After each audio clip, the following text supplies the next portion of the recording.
Hello everyone, I'm Priyanka Chopra and I'm live today from Cox Bazar, Bangladesh. This is one of the biggest refugee camps in the world at the moment, and I'd like to take a second to show you the expanse of it. As far as my eye can see, all I see is makeshift huts and makeshift homes for almost 700,000 people that have fled Myanmar to seek refuge. Out of these 700,000 people, more than 700,000 people, 60% are children. That is almost 400,000 children living in these circumstances. It does not matter to me where a child is from, what a child's circumstances are, or what a child's religion is, or caste is, or creed is, or where they come from. To me, a child is a child, and every child deserves the right to a future. No child deserves to live in the conditions I have seen children live in refugee camps. It rained today. When I woke up this morning, before I came to this camp, there were thunderstorms and rain. And the upcoming monsoon season, which is a period of time in this part of the world where you have torrential rains and cyclones, and it floods out cities sometimes. But when you live in situations like this, where you have plastic and thatch, and that's your only shelter, I had a moment. I sat up and I said, oh my God, it is that time. What is going to happen when monsoon hits? But those are all the concerns. Hence all of us and UNICEF imploring you as the global community to make a difference to these children's lives, because they have nothing. They have none of the basic things, the basic rights that children need. Clean water, food, shelter, sanitation, basic things like that, so that they don't fall prey to diseases like cholera, diarrhea. I'd like to take you into one of these incredible spaces that UNICEF has partnered with and built for children in situations where they have dealt with so much violence that they don't have any place where they can be kids again. So this sort of provides a sanctuary for these children to actually be themselves, draw, color, paint, and not think about the horrors or the carnage that they may have witnessed. And these are kids. I would love for you to meet all of these incredible kids. Please come in with me. This is a child-friendly space. How do you say how are you in Bangla? Kenoso. This is Sweetie, who's my interpreter. Hello everyone, Kenoso. How are you? I'm good. How are you? Yeah? How are you? You are well? Wow. Sweetie, will you ask them what are they doing? We are drawing pictures. What can everybody show me what they've drawn?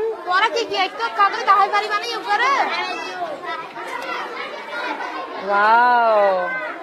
Ask her what is that, a helicopter? And this is your house? In Burma? As you can see, the children are still drawing helicopters, spraying bullets at them and their homes and their families. Wow, so good. So good.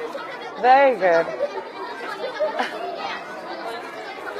As you can see, these children are just really trying to be kids. They're having fun, they get dressed up in clothes, they draw, they laugh, they play with each other, and all they have is this space to do that in. They come into these child-friendly spaces for about 2 hours a day, and the rest of the time they're just running around in these makeshift camps, which are endless. And that's their life. And no child deserves that. They don't know when they're getting their next meal. They don't know when they're getting anything. And it's up to us as the global community to care. We need to care. The world needs to care, because these children can be a completely lost generation. Well, I thank all of you for being a part of this Facebook Live for me, so I can share with you the experience of what I have seen and how much these people need our help as a global community. Children who deserve to have the right to a future, deserve to have the right to dreams. Anyway, now I'm going to take a few questions because there have been a lot of questions that have been coming up, and a lot of you seem to be very interested. It's extremely hot, as you can see. James's first question is, what is it like in the camps? So hot. It is extremely hot. Even though these are thatch walls, extremely hot temperatures, no access to clean water. All their latrines are almost very close to freshwater sites like hand pumps and etc. So when the rain comes down, the latrines flood up and they contaminate the fresh water and their drinking water and spreads disease. They literally live in, because it's a very conservative community, they live in very closed thatch homes with no windows and just made out of bamboos and plastic, and with no jobs and no access to anything. And the children are just running around trying to find a moment to understand what just happened to them. Second question. Kazia Swelling on Twitter, what can society do to change the reality of these people? I'm going to say it, but I think society needs to care. I think the most important thing is compassion. It does not matter where a child is from, what his forefathers have done, or what his or her circumstances are, or what his religion is. Your compassion needs to be to children. And I think society needs to show its compassion towards children, and not just these children in this refugee camp, but refugee children all over the world, because they didn't ask for it. They deserve our help. Iftu, how you met many kids during your field visit with UNICEF. What is the one thing that you have learned from these children?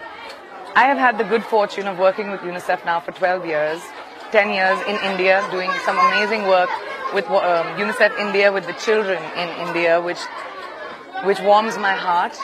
And then I have traveled with, as UNICEF's global ambassador to Jordan to visit Syrian refugees, now to the Rohingya camps in Bangladesh, Zimbabwe. And the one thing in common that I see with all children around the world is how much they want to be educated. Like if you ask any of them, what is your dream? They'll say, I want to go to school. They'll say, I want to be, like I met this kid just yesterday and he wanted to be a journalist. And this is in these camps where these children have never had an idea of a future, but now these children are actually getting access to basic education by being in Bangladesh, because the country has opened up its doors so incredibly to so many people, and so some wonderful non-profits and UNICEF have come together to provide basic education to these children.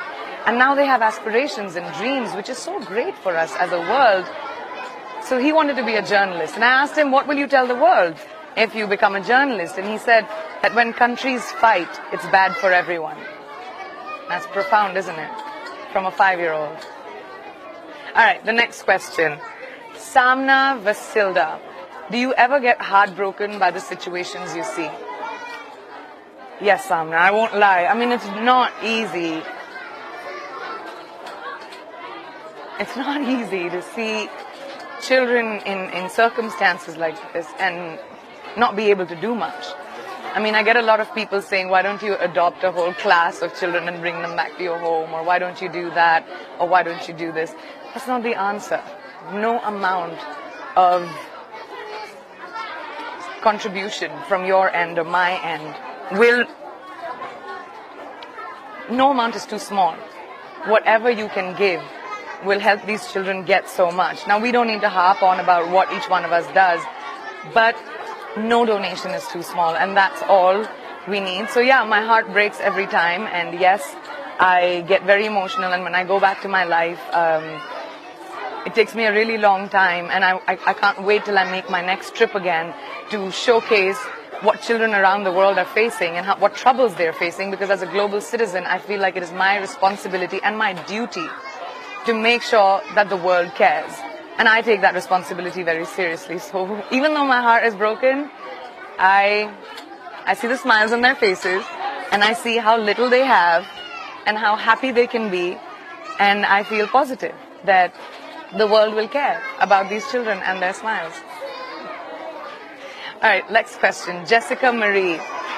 How has becoming a UNICEF Goodwill Ambassador changed your outlook on life? My parents were very philanthropic when I grew up, so I can't say that I wasn't aware of the difference us, people like you and me, who live in privileged society, can make to people who don't have the privileges as us. But I think working with UNICEF and traveling around the world, I was exposed to so much poverty, sorrow, lack of education in my country itself. And when I worked with UNICEF and a lot of other NGOs earlier, and now even, you know, I got to see how much we can do in terms of our contribution. And then I started traveling with UNICEF as their global ambassador all over the world. And the world matters to me. I care about the world because we have just one. So the outlook on my life has changed, that children all over the world matter. Whether it is my own country, India, whether it is in the country I live in, which is the US, or any of the countries that I travel in, children matter. And your compassion towards children matter, not their circumstances. So that's the outlook that's changed for me. Oh, hello, Henrietta, UNICEF Executive Director, Henrietta 4. We're very excited, thank you. What is the greatest need you see amongst these Rohingya children? That's a really difficult question because I think their need is for everything that children require to grow up. Their basic need for food, clean water, sanitation, education, clothes, shelter, just every single thing that you would need from a child, for a child to grow up adequately and not have a stunted growth, is what these children need. They don't even know when their next meal is coming. So I think the greatest need, especially with the impending monsoons coming up, is the entire world caring and donating whatever little you can, so that we can at least make sure that the structures that have been created, these makeshift structures that these children are living in with their families, when they get flooded, or maybe they don't get flooded because we make them concrete, but when they get flooded, that we have the ability to rebuild that so that they can live in a safe sanctuary. I think that is most important. Pooja Gupta, how do you control your emotions when you see the struggle of these children?